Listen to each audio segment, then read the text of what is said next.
इतिहास गवाह है कि दुनिया की महानतम सभ्यताएं हमेशा नदियों के किनारे जन्मी। मिस्र, इजिप्ट को नील नदी ने बनाया, मेसोपोटामिया को टिग्रिस और यूफ्रेट्स ने, और भारत की पहचान है गंगा और सिंधु। लेकिन रुकिए, एक विरोधाभास है जिसे हम सदियों से अनदेखा कर रहे हैं। हम जिसे सिंधु घाटी सभ्यता कहते हैं, उसकी 70% से ज्यादा बस्तियां, उसके सबसे बड़े शहर और उसका सबसे घना व्यापारिक जाल सिंधु नदी के किनारे नहीं था। वो एक ऐसे रास्ते पर था जहां आज सिर्फ रेत के टीले हैं, जहां मीलों दूर तक पानी की एक बूंद नहीं मिलती। तो फिर हजारों साल पहले वहां लाखों लोग कैसे जिंदा थे? उन्होंने वहां शहर क्यों बसाए? क्या वे पागल थे जो रेगिस्तान में जाकर बस गए? या फिर वो रेगिस्तान तब रेगिस्तान था ही नहीं? कल्पना कीजिए एक नदी की जो चौड़ाई में 7 किलोमीटर से ज्यादा थी। एक ऐसी नदी जिसका शोर बादलों की गरज जैसा था। ऋग्वेद में ऋषियों ने इसे भीमनाद कहा, यानी भयानक शोर करने वाली। उन्होंने इसे अम्बित में, नदीत में, देवीत में कहा, यानी माताओं में श्रेष्ठ, नदियों में श्रेष्ठ, देवियों में श्रेष्ठ।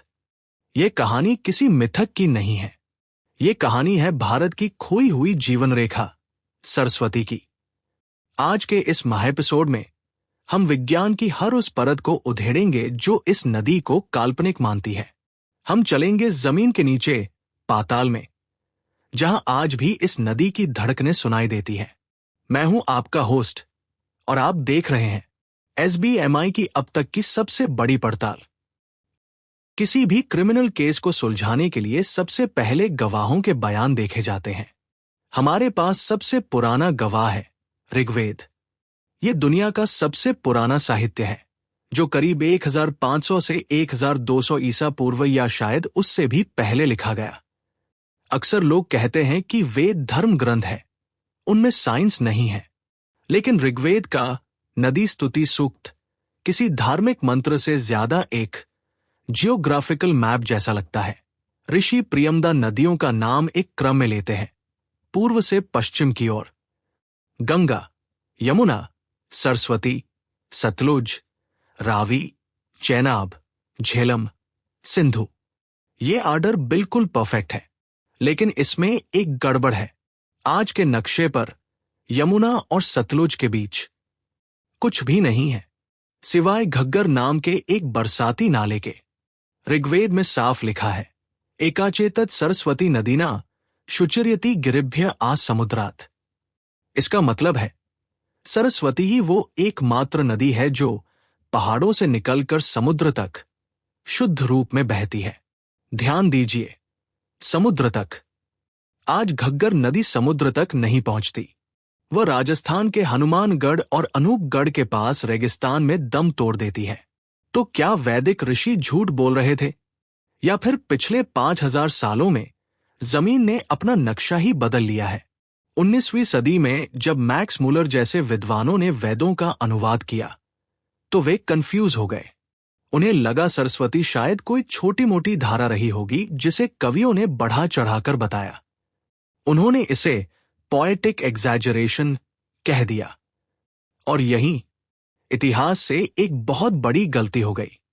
इंसान झूठ बोल सकता है, किताबें गलत लिखी जा सकती हैं, लेकिन जमीन पर पड़े निशान कभी झूठ नहीं बोलते।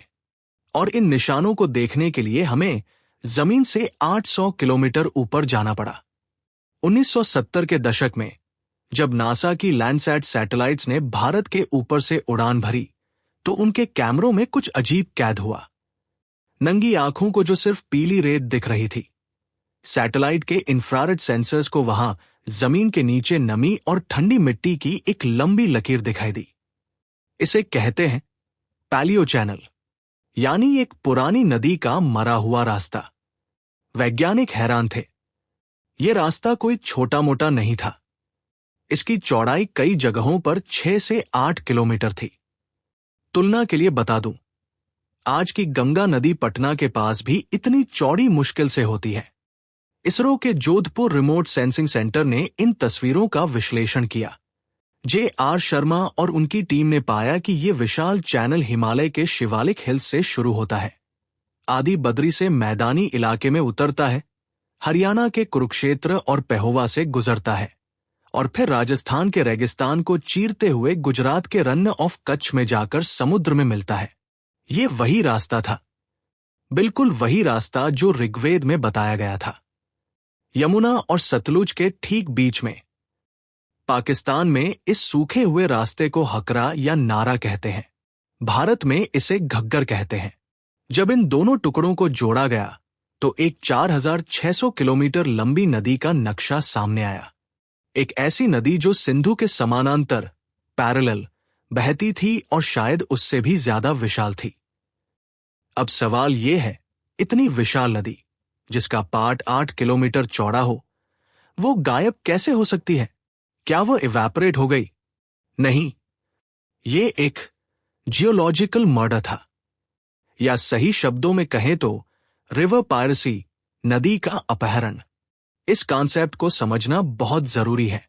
आज से 10,000 साल पहले हिमालय बन रहा था और आज भी बन रहा है। उस समय सरस्वती नदी खुद में बहुत शक्तिशाली नहीं थी। वह दो महान सहायक नदियों ट्राइब्यूटरीज के दम पर जिंदा थी। पहली थी यमुना। जी हां, आज जो यमुना गंगा में मिलती है वो प्राचीन काल में पश्चिम की तरफ बहती थी और सरस्वती में अपना पानी गिराती थी। इस बात के जियोलॉजिकल प्रूफ मौजूद है कि यमुना का पुराना चैनल सरस्वती की तरफ था। दूसरी थी सतलुज। आज सतलुज पाकिस्तान जाकर सिंधु में मिलती है, लेकिन पुराने सैटेलाइट मैप साफ दिखाते हैं कि सतलुज का पुराना रास्ता एल शेप में 90 डिग्री मुड़कर सरस्वती में मिलता था। सरस्वती इन दोनों के पानी को लेकर समुद्र तक जाती थी। वो एक महानदी थी। फिर आया विनाश का दौर। 1900 बीसीई से 2600 बीसीई के बीच हिमालय में भयानक टेक्टोनिक हलचल हुई। मेघालय फॉल्ट और हिमालयन प्लेट्स हिली। इससे जमीन का ढलान बदल गया। सोचिए, एक टेबल पर पानी गिरा हो और आप टेबल को थोड़ा सा टेढ़ा कर दें, पानी अपना रास्ता बदल लेगा। ठीक यही हुआ। यमुना को लगा कि पूरब की तरफ ढलान ज्यादा है, तो उसने सरस्वती का साथ छोड़ दिया और गंगा की तरफ मुड़ गई। सतलुज को पश्चिम की तरफ ढलान मिला तो वह सिंधु की तरफ चली गई। सरस्वती अकेली रह गई। उसका ग्लेशियर का पानी छिन गया। अब वो सिर्फ एक मानसूनी नदी बनकर रह गई। और जब 2000 बीसीई के आसपास सूखा पड़ा तो ये विशाल नदी रेत में दफन हो गई। विज्ञान की बातें अपनी जगह हैं, लेकिन इंसान के सबूत सबसे बड़े होते हैं। हम सबने स्कूल में सिंधु घाटी सभ्यता पढ़ा है, लेकिन क्या ये नाम सही है? चलिए आंकड़ों पर नजर डालते हैं। स्वतंत्रता के समय तक हमें लगा था कि हड़प्पा और मोहनजोदड़ो ही मुख्य शहर हैं जो सिंधु नदी पर है, लेकिन पिछले 70 सालों में भारत और पाकिस्तान में जो खुदाइयां हुई हैं, उन्होंने गणित बदल दिया है। आज की तारीख में इस सभ्यता की लगभग 1500 से ज्यादा साइट्स खोजी जा चुकी हैं, और आप जानकर हैरान रह जाएंगे कि इनमें से लगभग 80% साइट सिंधु नदी के किनारे नहीं, बल्कि उस सूखी हुई सरस्वती नदी के किनारे हैं। राखीगढ़ी, जो कि हड़प्पा सभ्यता का सबसे बड़ा शहर माना जाता है, मोहनजोदड़ो से भी बड़ा, वो हरियाणा में इसी सरस्वती नदी के सूखे बेसिन में खड़ा है। कालीबंगन, बनावली, कुणाल, भिर्राना, ये सब सरस्वती के शहर हैं। पुरातत्वविदों, आर्कियोलॉजिस्ट्स जैसे कि डॉक्टर बीबी लाल और डॉक्टर एसपी गुप्ता ने दशकों पहले कह दिया था कि हमें इतिहास की किताबों को फिर से लिखना होगा। ये सिंधु सभ्यता नहीं, ये सिंधु सरस्वती सभ्यता, इंडस सरस्वती सिविलाइजेशन है। ये नदी इस सभ्यता की लाइफलाइन थी। कालीबंगन, राजस्थान की खुदाई में एक और दिलचस्प चीज मिली। वहां नदी के तल में ग्रे माइकेशियस सैंड, अभ्रक वाली रेत मिली। ये खास तरह की रेत सिर्फ हिमालय के ग्लेशियर से आने वाली नदियां लाती है। रेगिस्तान की स्थानीय नदियों में यह नहीं मिलती। ये एक फिंगरप्रिंट था जो चिल्ला चिल्ला कर कह रहा था, यहां कभी हिमालय का पानी बहता था। अब तक हम इतिहास और भूगोल की बात कर रहे थे। अब बात करते हैं आज की हकीकत की। क्या सरस्वती पूरी तरह मर चुकी है या वो अदृश्य, इनविजिबल होकर बह रही है? इलाहाबाद, प्रयागराज में त्रिवेणी संगम पर हम मानते हैं कि गंगा, यमुना और सरस्वती मिलती है। लोग इसे आस्था कहते हैं, लेकिन हाइड्रोजियोलॉजी कुछ और कहती है। राजस्थान के जैसलमेर जिले में, जहां साल भर में मुश्किल से कुछ इंच बारिश होती है, वहां के लाठी क्षेत्र में एक अजीब चमत्कार है। वहां जमीन के नीचे मीठे पानी का एक विशाल भंडार है। खारे पानी के रेगिस्तान के बीचों बीच मीठा पानी। भाभा एटॉमिक रिसर्च सेंटर बाग के वैज्ञानिकों ने इस पानी की जांच की। उन्होंने आइसोटोप हाइड्रोलॉजी तकनीक का इस्तेमाल किया। उन्होंने पानी में मौजूद हाइड्रोजन और ऑक्सीजन के आइसोटॉप्स को मापा। नतीजा क्या आया? ये पानी बारिश का नहीं था। ये पानी हाल फिलहाल का भी नहीं था।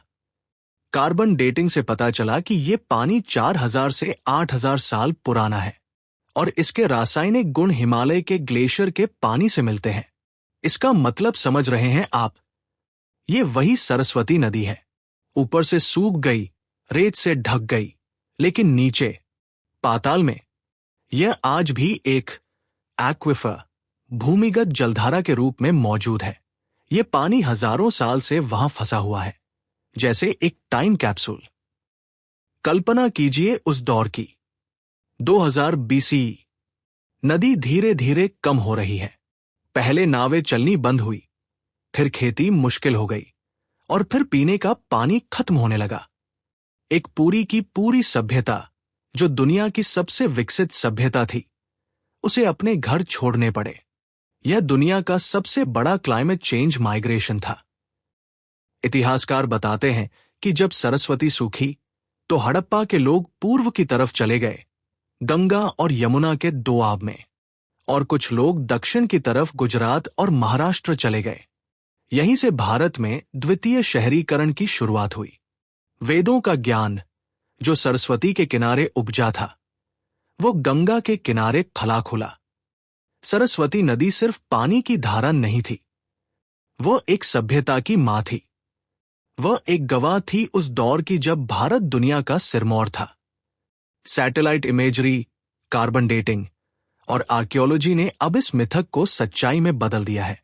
लेकिन दोस्तों, कहानी अभी नहीं हुई है। अगर सरस्वती नदी मिल गई है, तो क्या हम उसे वापस ला सकते हैं? क्या हरियाणा और राजस्थान सरकार ने सरस्वती हेरिटेज प्रोजेक्ट के तहत खुदाई शुरू कर दी है? क्या हम फिर से रेगिस्तान में नदी बहा पाएंगे? और क्या द्वारका के डूबने का राज भी इसी नदी से जुड़ा है? ये सब जानेंगे हम इस सीरीज के अगले भाग में। ये तो बस शुरुआत है। दोस्तों, ये टॉपिक इतना गहरा है कि एक वीडियो में समेटना नामुमकिन है। मैंने कोशिश की है कि आपको सिर्फ कहानियां नहीं, बल्कि ठोस वैज्ञानिक सबूत दूं।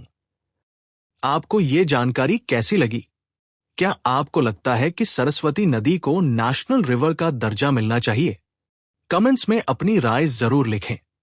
अगर आप चाहते हैं कि मैं इसका पार्ट 2 जल्द लाऊं, जिसमें हम सरस्वती नदी के रिवाइवल प्रोजेक्ट और मॉडर्न टेक्नोलॉजी पर बात करें, तो कमेंट में रिवाइव सरस्वती जरूर लिखें। लाइक करें, शेयर करें और सच्चाई के इस सफर में हमारे साथ जुड़ें। जय हिंद।